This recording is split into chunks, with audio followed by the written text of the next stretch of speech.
warahmatullahi wabarakatuh. Halo guys, kita ketemu lagi untuk belajar tema 4. Sebelum kita belajar lebih lanjut, ayo subscribe, komen, dan like dulu ya. Pembelajaran pada tema 4 yang pertama adalah mengenai globalisasi di sekitarku.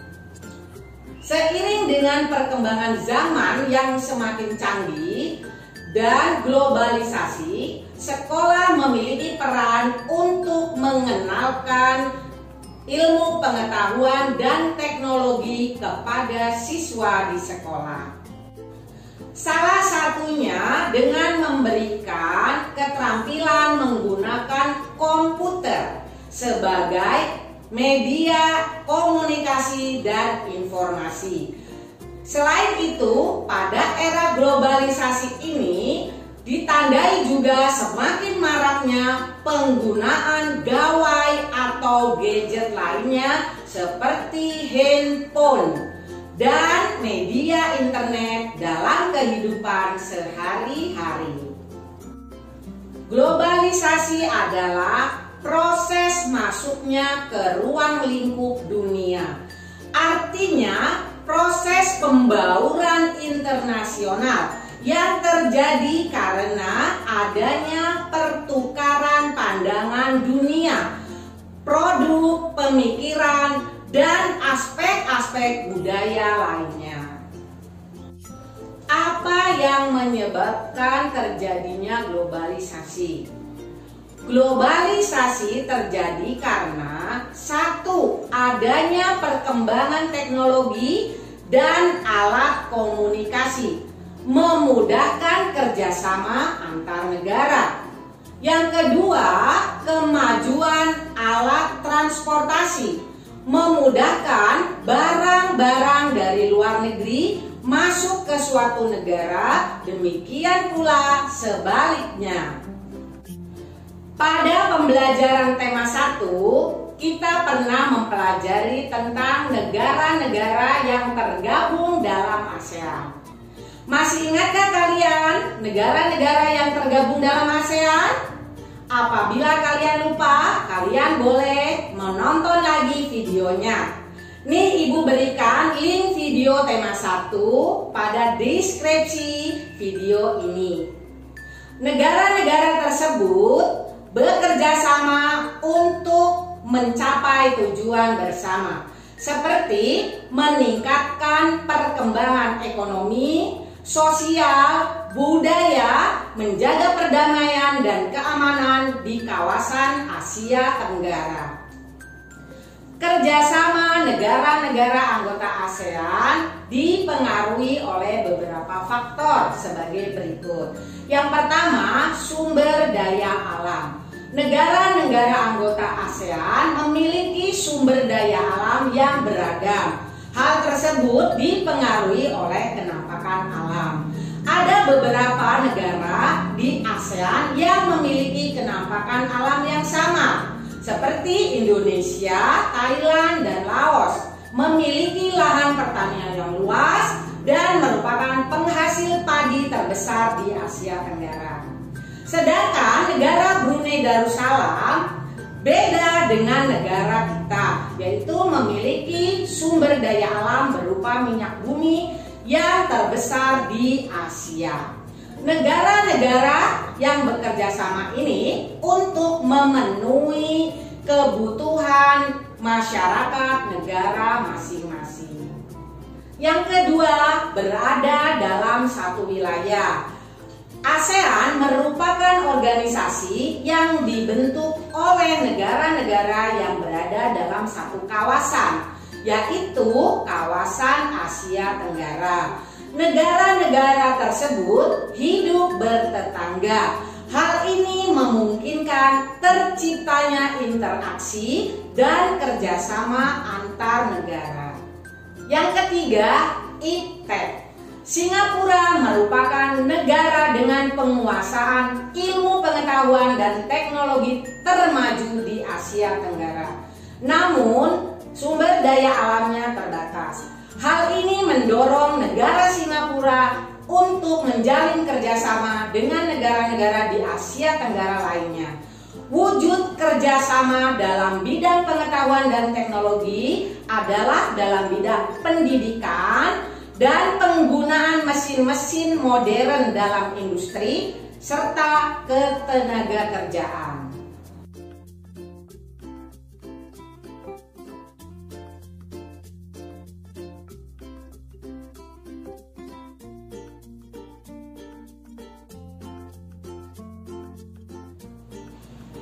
Dalam bidang politik, ASEAN membentuk APSC,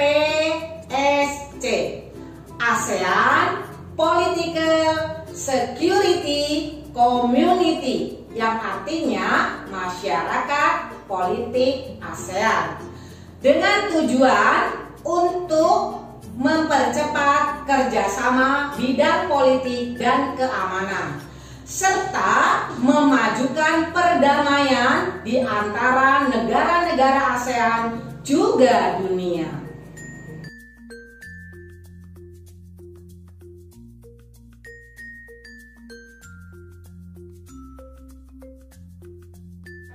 Nah, Indonesia juga memiliki peran penting dalam bidang politik. Misalnya, Indonesia menjunjung asas demokrasi. Indonesia pun mengajak negara-negara anggota ASEAN lainnya untuk lebih demokratis terhadap bangsanya dengan melindungi hak asasi manusia terhadap penduduknya. Contohnya, saat Myanmar, Filipina, dan Kamboja mengalami konflik antara pemerintah dengan penduduknya atau kelompok masyarakat. Konflik tersebut menimbulkan pelanggaran HAM pada salah satu pihak. Untuk mengatasi permasalahan tersebut, Indonesia mengusulkan agar dibentuk Badan HAM ASEAN dengan tujuan untuk melindungi HAM penduduk ASEAN.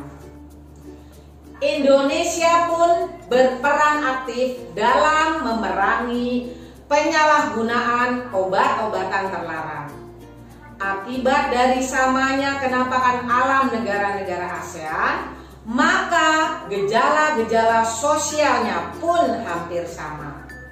Penyalahgunaan obat-obatan terlarang sudah menjadi kejahatan lintas negara. Oleh karena itu, harus diperangi dan diberantas bersama-sama oleh negara-negara anggota ASEAN.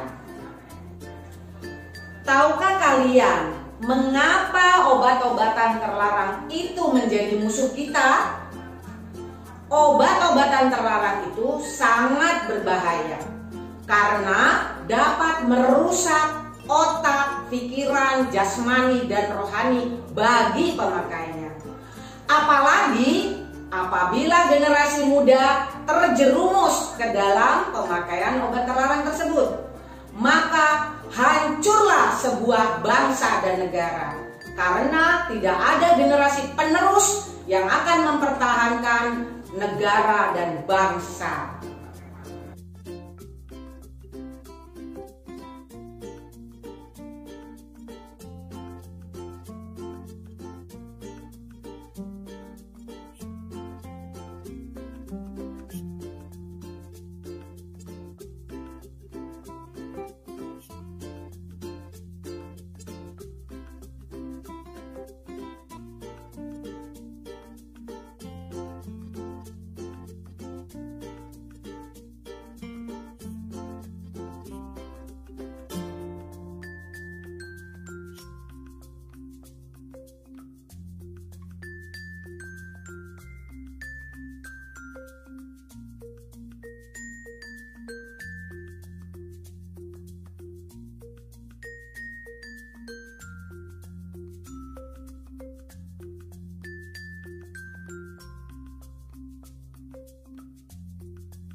menghasilkan energi listrik.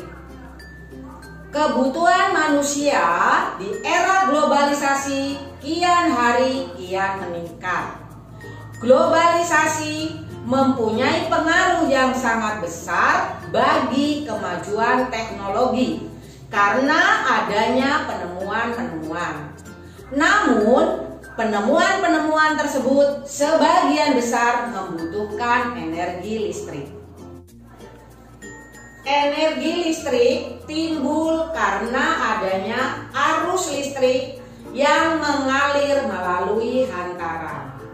Sumber utama energi listrik adalah pembangkit listrik. Contohnya PLTA, pembangkit listrik tenaga air. PLTA menghasilkan energi listrik dengan cara memanfaatkan aliran air yang sangat deras.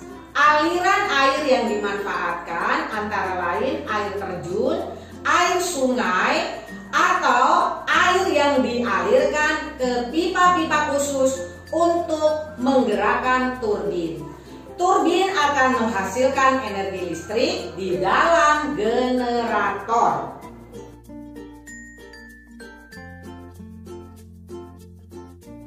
Mengidentifikasi proses menyalurkan energi listrik. Listrik yang dihasilkan oleh PLTA disalurkan ke rumah-rumah, gedung perkantoran, dan pabrik-pabrik.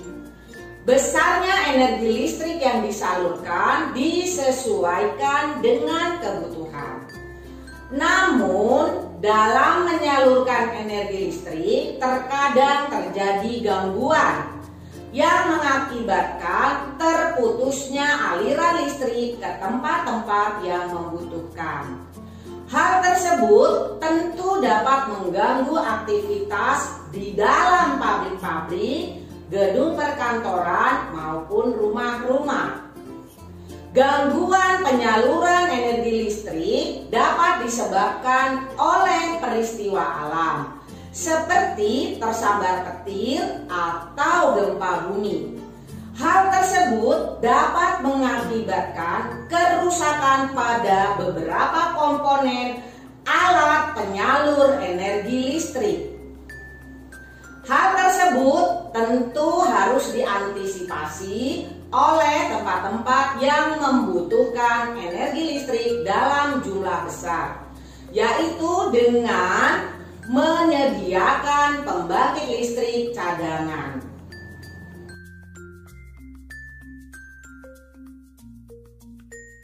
Cara menghemat listrik. Saat ini kebutuhan manusia terhadap listrik semakin meningkat. Setiap orang memiliki hak untuk menggunakan listrik. Oleh karena itu, setiap orang juga memiliki kewajiban untuk menggunakan listrik secara bijak. Mulailah dari hal-hal yang kecil untuk menghemat listrik di rumah. Berikut beberapa cara menghemat listrik.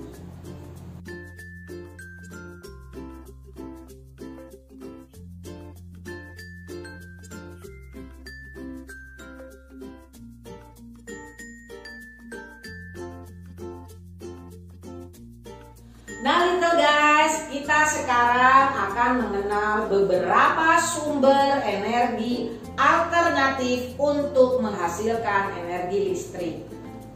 Penggunaan listrik yang berlebihan dapat mengakibatkan habisnya pasokan listrik.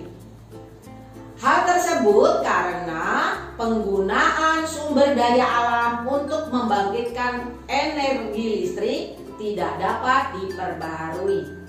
Oleh karena itu, kita harus menghemat listrik. Untuk mengatasi hal tersebut, kita dapat menggunakan sumber energi alternatif untuk menghasilkan energi listrik. Energi alternatif disebut juga energi terbarukan karena berasal dari alam. Energi alternatif lebih ramah lingkungan, jumlahnya tak terbatas atau memiliki jangka waktu lebih lama untuk habis. Contoh energi alternatif: matahari, arus air, angin, ombak laut, kotoran hewan, limbah pertanian, dan panas bumi. Little guys, selain PLTA, jenis pembangkit listrik lain juga dikembangkan, yaitu PLTS, pembangkit listrik tenaga surya. Pembangkit listrik ini menggunakan sumber energi matahari. Peralatan yang digunakan berupa lempengan logam yang disebut panel surya. Lempengan logam ini dapat mengubah energi matahari menjadi energi listrik. Lempengan logam dibuat rakitan dalam jumlah banyak dan saling berhubungan. Semakin banyak rakitan lempengan logam dipergunakan, maka semakin besar energi listrik yang dihasilkan. Prinsip dasar teknologi panel surya sebenarnya sudah dijumpai dalam kehidupan sehari-hari pada masyarakat Indonesia. Masih ingatkah kamu alat yang namanya suryakanta atau kaca pembesar? Yaitu sebuah lensa yang dapat mengumpulkan panas matahari ke satu titik, sehingga dapat membakar kertas atau daun-daun kering. Teknologi ini dimanfaatkan oleh prinsip kerja panel surya, yaitu dengan cara menfokuskan panas matahari ke satu titik objek. Jika panas matahari dapat dikumpulkan, maka panas matahari ini dapat diubah menjadi energi listrik seperti panel surya. Negara-negara yang sudah memanfaatkan PLTS ini adalah negara Jepang, Amerika Serikat, Jerman, Belanda, dan negara Saudi Arabia.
Alhamdulillah, kita sudah selesai belajar tema 4. Sampai ketemu lagi ya di pembelajaran berikutnya. Ciao.